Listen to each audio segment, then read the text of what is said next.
Hey guys, what is up? Niad here with Film Comics Explained, and we are going to take a look at the upcoming Terminator 6. James Cameron has passed the mantle of directing onto Tim Miller for the project, but is still a major component of its development. When a sequel is done right, it not only meets your expectations, but it also throws in some new ideas to stir the pot, up the ante, and set it apart from the movie that came before it. In this regard, Cameron is no stranger to pot stirring, having been responsible for two of the most successful science fiction action sequels of all time, Aliens and Terminator 2: Judgment Day. Ridley and H.R. Giger opened a world of possibilities with Alien, which Cameron capitalized on with Aliens, a completely different film to the first, which was a claustrophobic horror. Aliens builds on the universe and mythos by introducing us to a queen, a progenitor of her kind, and Judgment Day took the villain of the original film, a cold, unstoppable, focused and determined Austrian American, and brought him back as an obsolete protector, up against an even more terrifying and advanced Terminator. Cameron has stated that this will be following Terminator 1 and Terminator 2: Judgment Day, ignoring the other sequels as a bad dream or alternate timelines, which is plausible considering the film is about time travel and all.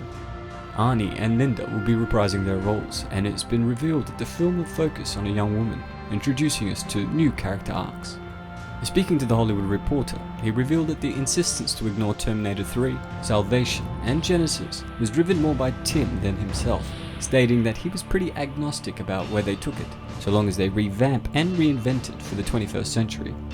Cameron also revealed that the traditional main characters will be passing on the torch to a new generation of characters.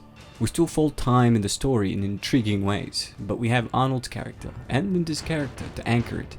Somewhere across there, and I won't say where, the baton gets passed, so to speak.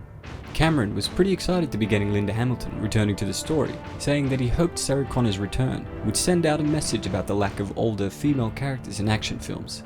As meaningful as she was to gender and action stars everywhere back then, it's going to make a huge statement to have the seasoned warrior that she has become return.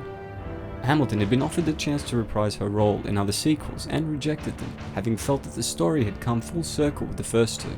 When asked how he got her to come on board for this one, Cameron explained that he had personally approached her after him and Tim had reached the consensus that the story needed to go back to its roots and she would be central to that. After speaking with Hamilton, his ex-wife, whom he shares a daughter with, she was keen to jump on board.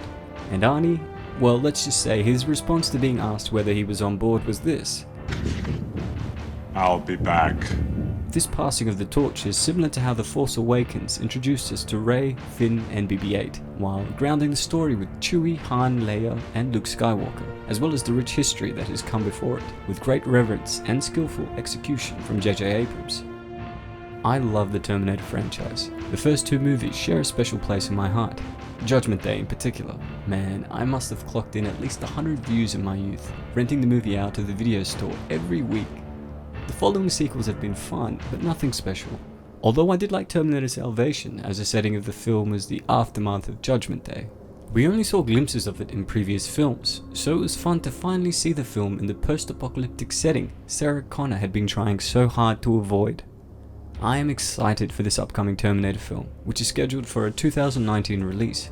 I'm not surprised that Cameron won't be directing though, as he's been tied up in his work on the Avatar sequels.